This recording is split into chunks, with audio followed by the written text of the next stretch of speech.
दिल्ली शराब घोटाला केस में जमानत पर रिहा हुए आम आदमी पार्टी के प्रमुख और दिल्ली के मुख्यमंत्री अरविंद केजरीवाल ने बड़ा दांव चला है। उन्होंने 2 दिन के बाद मुख्यमंत्री पद से इस्तीफा देने की घोषणा की और समय से पहले चुनाव कराने की मांग की है। लोकसभा चुनाव में दिल्ली की सभी सीटों पर हार के बाद अरविंद केजरीवाल पार्टी को पॉलिटिकल प्रेशर से निकालने के लिए एक बड़ा दांव चल रहे हैं। आपको दिखाते हैं इस पर एक रिपोर्ट।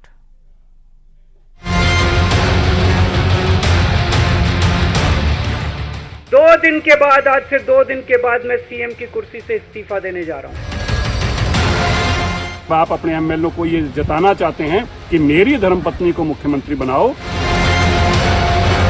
आरोप जो भारतीय जनता पार्टी के द्वारा लगाए जा रहे हैं वो दिल्ली की जनता प्रचंड बहुमत देकर ध्वस्त करेगी। मुख्यमंत्री जी अग्नि परीक्षा से गुजरने के लिए तैयार है। ये केवल एक नाटक है। जनता की अदालत में उन्होंने रख दिया है। पूरा प्लान ये है कि अब सुनीता केजरीवाल को मुख्यमंत्री बनाना है।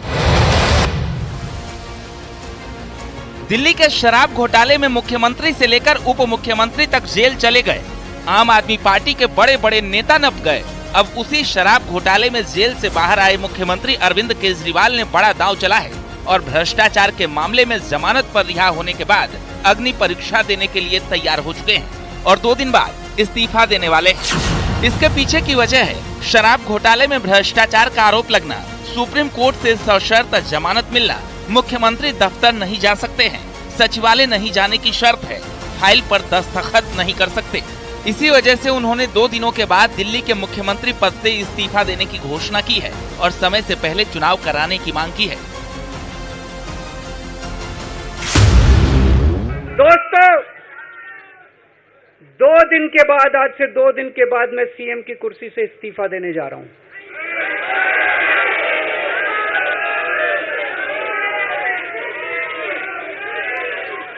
और मैं तब तक सीएम की कुर्सी पे नहीं बैठूंगा जब तक जनता अपना फैसला ना सुना दे। मैं जनता के बीच में जाऊंगा, गली गली में जाऊंगा, घर घर में जाऊंगा और जब तक जनता अपना फैसला ना सुना दे कि केजरीवाल ईमानदार है, तब तक मैं सीएम की कुर्सी के ऊपर नहीं बैठूंगा। आज से कुछ महीने बाद चुनाव है, दिल्ली के चुनाव है।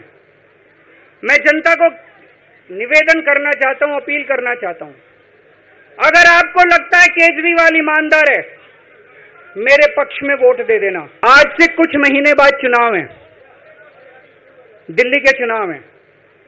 मैं जनता को निवेदन करना चाहता हूं, अपील करना चाहता हूं, अगर आपको लगता है केजरीवाल ईमानदार है, मेरे पक्ष में वोट दे देना। अगर आपको लगता है केजरीवाल गुनहगार है, मेरे को वोट मत देना। अब ऐसा क्या हो गया जो जेल से रिहाई के बाद अरविंद केजरीवाल ने न केवल इस्तीफा देने का ऐलान कर दिया है, बल्कि दिल्ली में समय से पहले चुनाव कराने की भी बात कही है। इस्तीफे के ऐलान के पीछे क्या अरविंद केजरीवाल की कोई मजबूरी है या फिर उनका गेम प्लान है? क्योंकि केजरीवाल के ऐलान के साथ ही दिल्ली की राजनीति में सबसे बड़ा सवाल ये है, आखिर अगला मुख्यमंत्री कौन होगा? तो पहला नाम सुनीता केजरीवाल का है, जो अरविंद केजरीवाल की पत्नी है। उसके बाद राघव चड्ढा, आतिशी और सौरभ भारद्वाज का नाम है। इस रेस में मनीष सिसोदिया को इसलिए शामिल नहीं किया गया क्योंकि वो भी जमानत पर हैं। हालांकि दिल्ली की राजनीति में जो कुछ भी चल रहा है उस पर बीजेपी पूरी तरह से हमलावर है। बाहर आए हैं तो जेल में रह के तो आपने इस्तीफे की बात की नहीं, बाहर आके इस्तीफा देने की बात क्यों हो रही है? और ये 48 घंटे बाद की बात क्या है?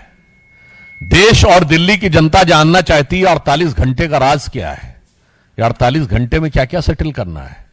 क्योंकि आप देश के पहले मुख्यमंत्री बने हैं जो सर्वोच्च न्यायालय के द्वारा प्रतिबंधित है कि आप कार्यालय नहीं जा सकते, कोई फाइल नहीं साइन कर सकते, जिस मुद्दे में आप आरोपी हैं उस पर बयान नहीं दे सकते।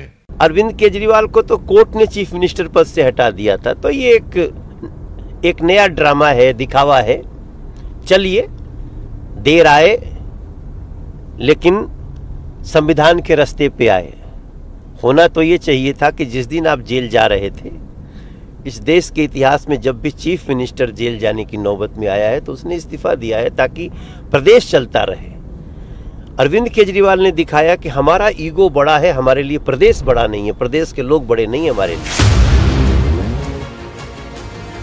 यानी खुद को कट्टर ईमानदार कहने वाले केजरीवाल की छवि को शराब घोटाले की वजह से डेंट लग चुका है। बीजेपी बेहद आक्रामक है, ऐसे में केजरीवाल ने इस्तीफे का दांव चल दिया है। माना जा रहा है कि जनता के फैसले का एजेंडा रखकर उन्होंने अगले विधानसभा चुनाव का मोड सेट कर दिया है। Bureau report, news 18। और एक तरफ जहां केजरीवाल ने इस्तीफे का ऐलान किया है कि वो 2 दिन में इस्तीफा देंगे, तो वहीं अब बीजेपी और कांग्रेस की प्रतिक्रियाएं भी सामने आने लगी हैं। आखिरकार एक भ्रष्टाचारी मुख्यमंत्री को कुर्सी छोड़नी पड़ रही है। दिल्ली की जनता की बड़ी जीत हुई है। आज जश्न का दिन है। हमने कहा था कि भ्रष्टाचारी केजरीवाल को इस्तीफा देना पड़ेगा। दिल्ली के ऐसे दूसरे मुख्यमंत्री हैं जिनको करप्शन के कारण कुर्सी छोड़नी पड़ रही है। पहले शीला हारी है, अब केजरीवाल की बारी है। ये वो आदमी है जो जेल के अंदर से भी इस्तीफा देने को तैयार नहीं थे। कह रहे थे कि मैं जेल से ही सरकार चलाऊंगा, लेकिन आज सुप्रीम कोर्ट का डंडा पड़ा है। अरविंद केजरीवाल को कुर्सी छोड़नी पड़ रही है, इस्तीफा देना पड़ रहा है। देखिए, हमको लगता है कि केजरीवाल जी के सामने कोई दूसरा विकल्प भी नहीं था। एक तरह से मुख्यमंत्री का जो कार्य है उससे उनको रोकने का भी प्रयास किया गया या निर्देश दिया गया, तो वैसी हालत में उनका मुख्यमंत्री बने रहना मेरा ख्याल है उचित भी नहीं था।